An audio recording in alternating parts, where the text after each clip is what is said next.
दोस्तों आज हम इस वीडियो में जानेंगे कि बेटियां किस घर में जन्म लेती है और कौन सा कर्म करने पर बेटी में जन्म मिलती है। दोस्तों अगर आप भी जानना चाहते हैं तो इससे पहले अगर आप हमारे चैनल पर नए होंगे तो चैनल को सब्सक्राइब कर दीजिएगा ताकि आपको ऐसे ही महत्वपूर्ण जानकारी मिल सके। तो चलिए वीडियो को स्टार्ट करते हैं। दोस्तों आज भी हम ऐसे समाज में जी रहे हैं जो आज भी पुरुष प्रधान है। आज भी लड़की का जन्म होता है तो अधिकतर घरों में मायूसी छा जाता है। और मित्रों ये और कुछ नहीं बल्कि हम मनुष्यों का अज्ञानता है जो लड़की को बोझ समझते हैं। परंतु आपको जानकर हैरानी होगी कि लड़की का जन्म हर किसी के घर में नहीं होता बल्कि उसी के घर में होता है जो भाग्यशाली होता है और अपने अपने पुण्य कर्म अर्जित किए होते हैं।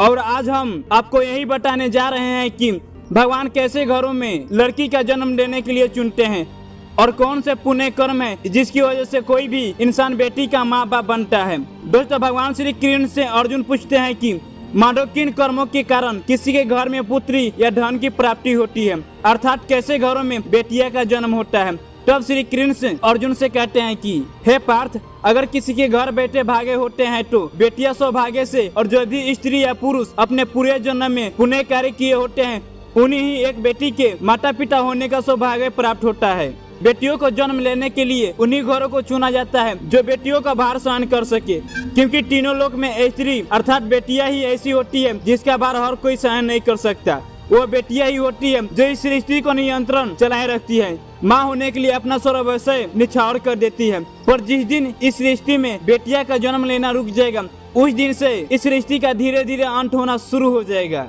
मित्रों भगवान श्री कृष्ण के इन बातों पर गौर किया जाए तो उनका कहना बिल्कुल सही है, क्योंकि बेटियां अगर नहीं होगी तो किसी का भी वंश आगे नहीं बढ़ सकता। दोस्त आपने कई लोगों को कहते हुए सुना होगा कि जिस घर में बेटी का जन्म होता है वह स्वर्ग के समान होता है, क्योंकि बेटा तो केवल एक कुल रोशन करता है लेकिन बेटिया तो 2 कुलों को रोशन करती है। माता पिता का घर वो बेटे के रूप में अपने उत्तर बेटिया का निर्वाहन करती है और ससुराल आकर एक बहू के रूप में सारे कर्तव्य का पालन करती है। दोस्त आजकल आप सुनते ही होंगे बेटियां बहू परिवार में किसी के मर जाने पर उसका वर नहीं कर सकते हैं, लेकिन ये बिल्कुल भी सही नहीं है, क्योंकि रामायण में बताया गया है कि प्रभु श्री राम के पिता राजा दशरथ की मृत्यु हो गई तो माता सीता अर्थात राजा दशरथ की बहू उनका पिंडदान किया था, जिससे उन्हें जन्म मरण के चक्र से मुक्ति मिल गई थी। हिंदू धर्म शास्त्रों में बताया गया है कि बेटियां भी अपने पिता का नाम का पिंडदान कर सकती है। वही अगर ससुराल पक्ष में कोई पुरुष नहीं है तो इस स्थिति में बहू भी पिंडदान कर सकती है। इसलिए दोस्तों वो लोग बहुत किस्मत वाले होते हैं जिनके घर में बेटी जन्म लेती है, वही वो प्रबल किस्मत के होते हैं जिनके घर एक से ज्यादा बेटियां होती है। शायद यही कारण है कि बेटियों को लक्ष्मी कहा गया है।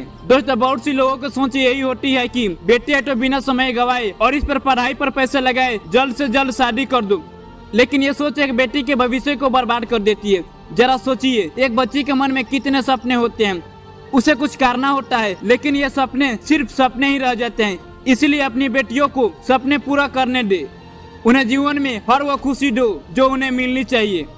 एक बेटे से ज्यादा एक बेटी हमेशा अपने माता पिता के लिए सोचती है। माता पिता को प्यार और अपनापन बेटी ही दिखा सकती है। बेटी के जन्म को एक जश्न की तरह मनाना चाहिए। माता पिता को बेटी को हमेशा एहसास दिलाना चाहिए कि कितनी खास होती है बेटी। एक कथा के अनुसार 2 मित्र लंबे समय के बाद एक दूसरे से मिलते हैं। एक दोस्त ने दूसरे से उसका हाल पूछा तो जवाब में उसने कहा कि मेरा हाल तो एकदम बढ़िया है और हो भी क्यों ना, मेरे 2 जो बेटे हैं। तभी वो अपने दोस्त से पूछता है कि तेरे घर में कितने बच्चे हैं। दोस्त खुशी के साथ बताता है कि मेरे घर में 2 बेटियां हैं। उसका दोस्त भगवान के शुक्रिया अदा करता हुआ कहता है कि मैं धन्य हूँ जो मेरे घर में बेटियां जन्म नहीं ली। यह सुनकर उस पिता की आंखों में आंसू आ गए। तभी उसके बेटी पिता के मित्र से कहती है कि अंकल भगवान हमेशा भगवान को ही बेटी देते हैं, कभी गरीब को बेटी के रूप में माता लक्ष्मी नहीं देते हैं। भगवान उसी को पुत्री का सुख देते हैं जिसके अंदर पालने का समर्थ होती है, जो गरीब भी अपनी बेटी को पाल सकता है। एक बार स्वामी विवेकानंद वैष्णो देवी की सीढ़ियां चढ़ रहे थे। बगल से किसान अपनी बेटी को कंधे पर बिठाए चढ़ाई कर रहा था। तभी स्वामी विवेकानंद ने कहा कि बाबा आपको बेटी का बोझ आपको लग रहा होगा, इसको मैं उठा लेता हूँ और माता वैष्णो के दरबार तक ले चलता हूँ। सबके सामने स्वामी विवेकानंद से कहा कि बेटी कभी भी बाप के लिए कंधे पर बोझ नहीं होती है। बेटियां अगर बाप के कंधे पर हो तो वो हर बोझ हल्का कर देती है। अब सोचने वाली बात है कि कौन सा कर्म के बाद आप किसी के घर लड़की के जन्म लेते हैं। और उनके घर के लिए लक्ष्मी के रूप में साबित होते हैं। गरुड़ पुराण में बताया गया है कि जब आत्मा को नया जन्म मिलता है तब आत्मा को शरीर के अनुसार व्यवहार में चलकर अपने कर्म करने होते हैं। शरीर के जरिए कर्म करके ही एक आत्मा अपने जन्म के उद्देश्य को सार्थक भी बना सकती है और निरर्थक भी। यदि कोई पुरुष महिलाओं का आचरण करता है, स्वभाव महिलाओं वाली आदतें ले आता है या वही काम करना चाहता है तो एक काम केवल महिला ही कर सकती है, तो ऐसे में पुरुषों का आत्मा स्त्री का शरीर धारण कर लेती है। वही गरुड़ पुराण में बताया गया है, यदि कोई व्यक्ति मृत्यु के अंतिम क्षण में किसी स्त्री को याद करते हुए प्राण त्याग देता है तो वह अगले जन्म में स्त्री के रूप में जन्म लेता है। वहीं अगर वो अंतिम क्षण में परमेश्वर का नाम लेता है तो वह मुक्ति के मार्ग पर अक्सर हो जाता है। दोस्तों, ये वीडियो आपको कैसे लगा कमेंट में जरूर बताइएगा और ऐसे ही महत्वपूर्ण जानकारी के लिए हमारे चैनल को सब्सक्राइब कर दीजिएगा। जब तक के लिए मिलते हैं अगले वीडियो में।